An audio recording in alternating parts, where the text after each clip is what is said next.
Y a continuación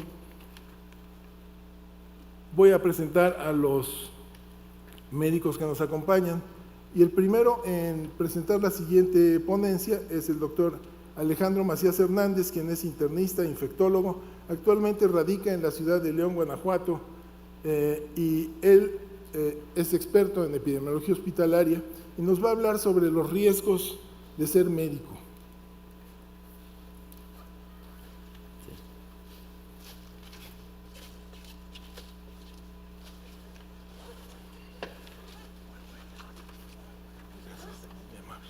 Muy buenas tardes. Muchas gracias a la Academia. Es un honor para mí estar ante tan distinguido público. Muchas gracias, Samuel, por la invitación. Me dijiste que tengo 15 minutos. Cuando planeamos esta presentación, Samuel me advirtió que convenía hablar no solamente de lo que se habla con frecuencia cuando se mencionan los riesgos de ser médico, que son los riesgos biológicos. Hay que incluirlos, desde luego, pero los riesgos de los médicos van mucho más allá.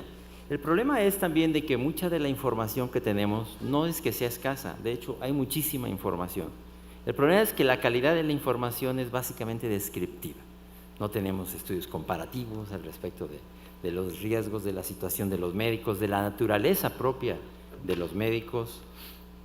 Sabemos, por ejemplo, y hay varios informes descriptivos de eso, que los médicos de los servicios de urgencias y terapia intensiva viven bajo un continuo estrés y son más propensos a sufrir problemas que los llevan a la infelicidad, pero nadie ha hecho un estudio comparativo de cambiar, por ejemplo, dermatólogos por intensivistas. Eso sería un poco más del pensamiento nacional socialista.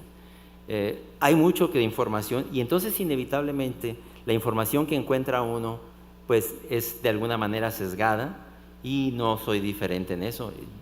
También mis opiniones aquí seguramente estarán teñidas de mi propia experiencia.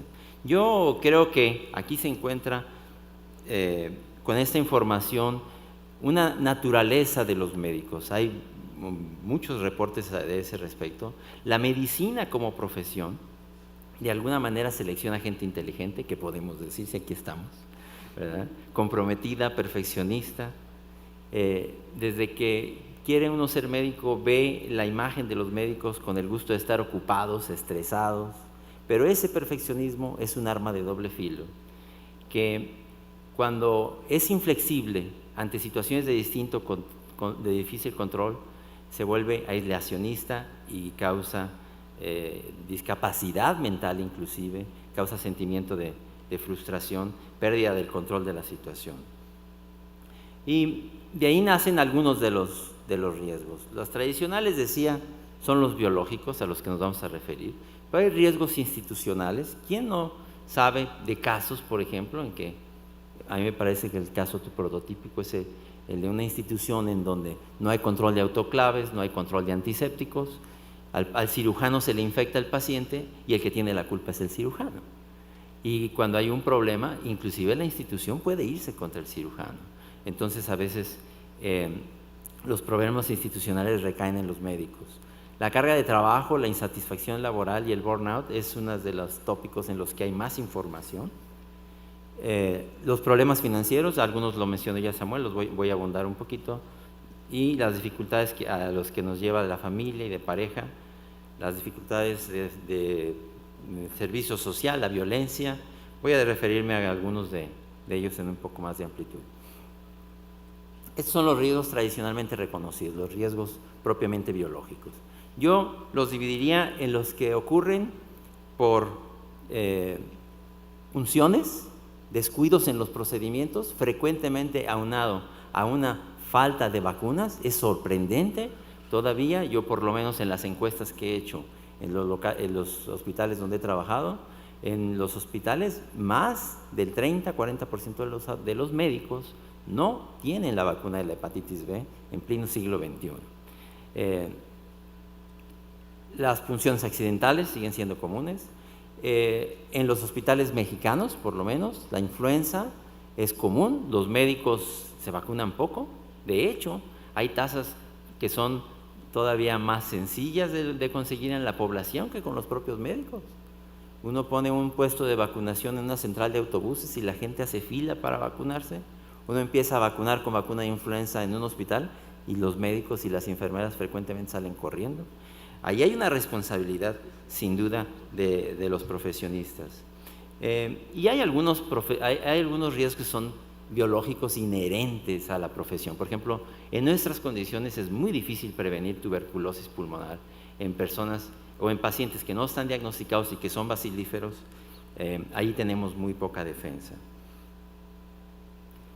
Hay riesgos institucionales, decíamos, tenemos frecuentemente instituciones disfuncionales, expedientes en mal estado, no están documentados. Frecuentemente llegan resultados de laboratorio que nadie observa, que tienen resultados importantes y que a la postre pueden llevar a consecuencias graves, y cuando el paciente demanda, la acción se va sobre el médico y frecuentemente la misma institución se encarga de señalar al médico y en lugar de buscar una mejoría continua de la institución, se sacrifica, inclusive se despide a los profesionales. Y en ese caso, como dice allí en el último de los puntos, el médico, el doctor, la doctora se vuelven chivos expiatorios de las fallas institucionales.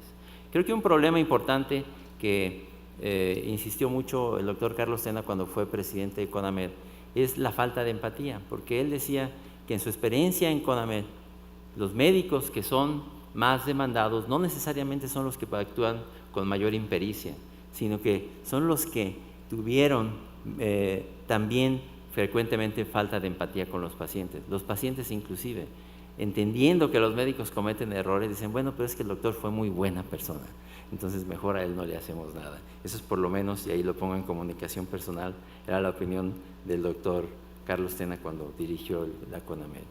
Le decían, donde hay mucha referencia es en el burnout, o sea, una situación ya de extremo pérdida del control del trabajo. Se define como la pérdida del entusiasmo, donde el profesional percibe más castigo que aliento, un sentimiento de fracaso, una filosofía cínica, o sea, en su propio pensamiento, el médico maldice su situación. Algunos reportes dicen que llega a ser hasta el 50% de los médicos, por lo menos en los que actúan en condiciones críticas como el servicio de urgencias y terapia intensiva. Hay informes de suicidios y también hay informes de que hay médicos más felices, entre ellos, por ejemplo, los dermatólogos y los patólogos, lo cual no me sorprende, ¿verdad? Todos sabemos que esas son especialidades, no que sean fáciles, pero que en general tienen profesionistas un poco menos estresados. Hay una falta de balance entre la demanda y la capacidad de responder. Los ambientes institucionales con pobres recursos, a los que ya mencionaba Samuel, pero no solamente la falta de recursos, sino la falta de una mejora institucional continua. El utilizar el error a través de un análisis de raíz para corregir la causa del error, y frecuentemente en lugar de corregir la causa del error, se va sobre el profesional de salud y el error sigue siendo así, porque los errores se cometen generalmente en las instituciones por personas competentes y bien intencionadas en situaciones disfuncionales. En esa situación, el médico siente la pérdida del control y es el responsable de las deficiencias institucionales.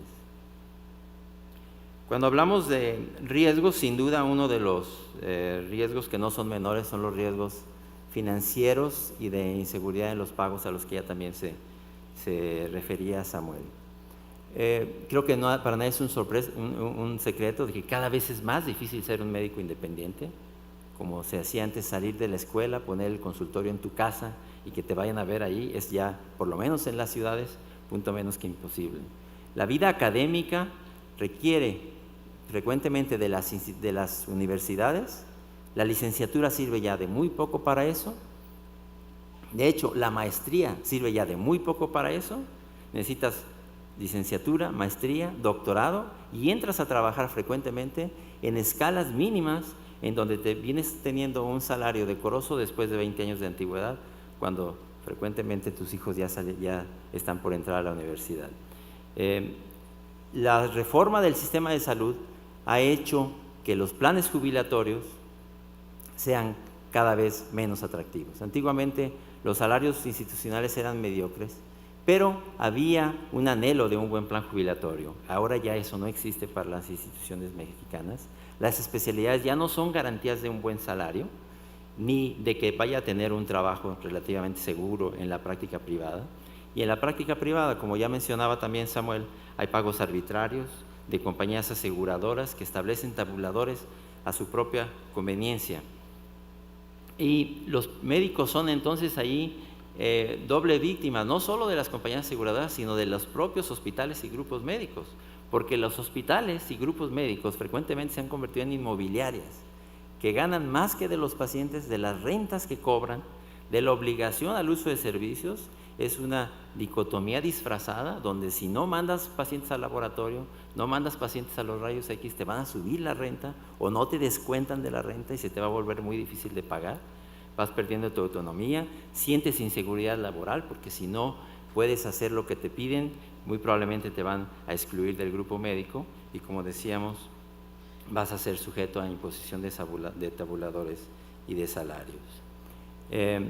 Hay problemas de pareja y de familia, están creo que razonablemente bien documentados también en la literatura. Cuando el médico pierde el control en el trabajo, entra sobre todo en el síndrome de burnout, eso casi inevitablemente llega a problemas familiares y lo que Samuel llamaba las relaciones sustitutas. El médico se le hace ya más fácil fugarse de su casa e irse al hospital como una fuga, que finalmente es un poco más fácil de sobrellevar que un problema familiar serio. Y eso cae en un círculo vicioso en donde la reafirmación se dirige al trabajo, que por otra parte, como está en estas referencias, es cada vez menos satisfactorio y el médico entra en un ciclo en el que siente que ya no tiene salida. El problema del servicio social, México fue pionero en tener un servicio social, tener trabajadores de salud que se brindaban a la comunidad desde principios o mediados del siglo XX, un modelo que yo creo que funcionó. Muchos de los que estamos aquí recordamos con gusto nuestro servicio social. Sin embargo, la realidad ha cambiado completamente. Ahora la profesionalización tiene que alcanzar al servicio social.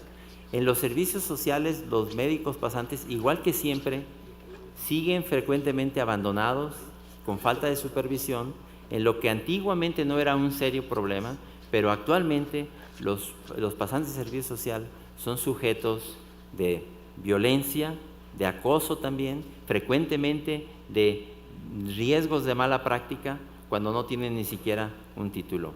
Es mi opinión, y no solamente mía, hay algunas voces, ahí hay una revisión en Salud Pública de México, que esa situación tiene que cambiar, que México tiene ya la posibilidad de sustituir a los médicos en servicio social por médicos titulados.